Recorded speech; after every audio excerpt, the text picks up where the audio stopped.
My name is Amol Nirgurkar. I'm the CEO of Patient Prism, and I'm here with Dr. Len Tau, who is the reputation doctor, right? He is a popular speaker at dental conferences all over the country.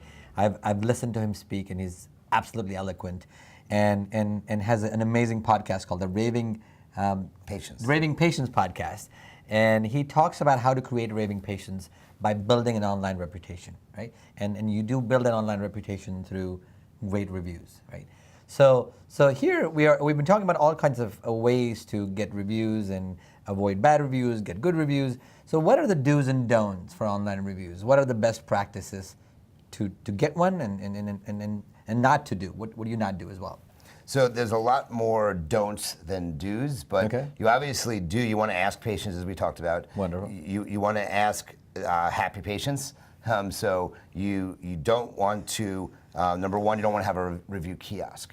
So you don't want to set up a computer in the office, and because those cannot go to Google or Facebook directly from the office. Not allowed. Not from the same IP address. Right, IP address issues and now geo-targeting issues because Google knows exactly where these reviews are being left. Okay. And because they know there's going to be some bias if they're consistently getting from the same location. So quick question before we go forward is, so if they're on their phone, logged into their Gmail account in your office, it's still, if you get a lot of those things, then Google's going to say they're geo-targeting to that location, and they might be considered. Correct. And look, you're getting a couple, it's not a big deal. You don't have to worry about not doing that. But here's the reason why. If you use Google Maps to get directions to a restaurant, Google sends you a review request after you've left the location. Correct. That's because they don't want to do it while you're physically in the location for that reason. That's the whole concept behind this.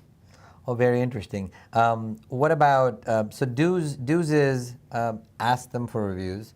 Another do that I remember you saying is get a communication out after they have left the office, and that's either email or text. Text is better, but yes, you want to get some form of communication out to them.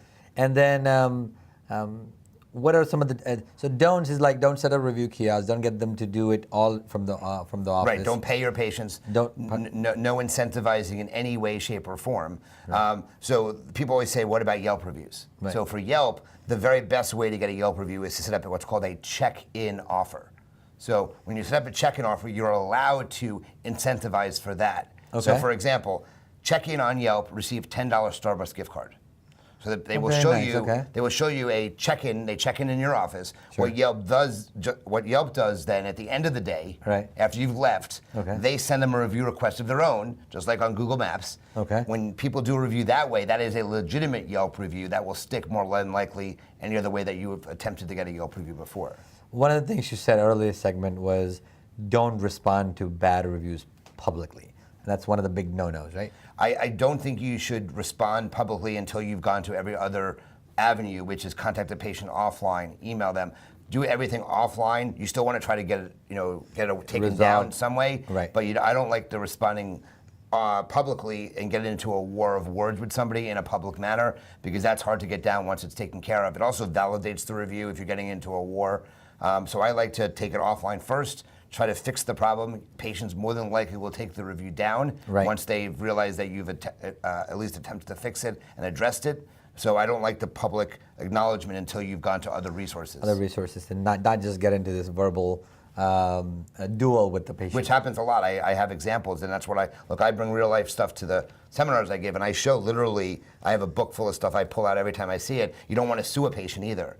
So no lawsuits. Don't threaten lawsuits. Don't fine patients for writing bad reviews. It was a dentist in New York went ahead and was fining a patient $100 a day for every time they left a bad review. They own copyright to the reviews online. Don't do that either, because you'll get caught out for that as well. You don't want to do anything that will attract attention of the social media people out there.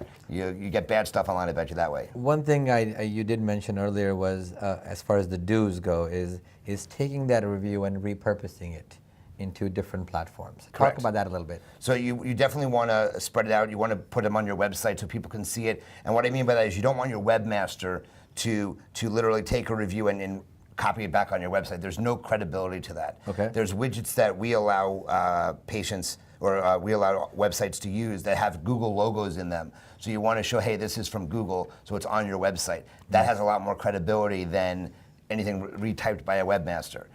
You want to put them on your other social media sites because that's you want to take it and put it into your Instagram feed. You want to put them on. You have your patients do a video testimonial, show your before and afters next to it in the video. Those are things you want to do with these reviews because it's much more powerful that way. These are great points. I mean, I think if you just follow the basics in terms of getting good reviews, ask them, get them to incentivize them, basically not incentivize them financially, but just motivate them to give you a good review, and then repurpose that review on the do side. But the don't, there's a lot of don'ts, and you want to make sure that you follow those best practices because you don't want to get in trouble with Google, obviously, or Yelp. And you don't want to do anything that could make a bad situation worse. Correct. Because one of the things Yelp does, if they catch you paying patients, if they catch you doing some type of incentive or suing a patient, they give you what I call the scarlet letter, which is literally a warning that goes on your Yelp page that's really hard to come down that says this practice was caught doing this, paying a patient, which is like literally front and center on your site, which you don't want to do either. So these are such great tips, and these are not public. I was not aware of this. So thank you so much, Dr. Tau. Thanks for having me. Thanks.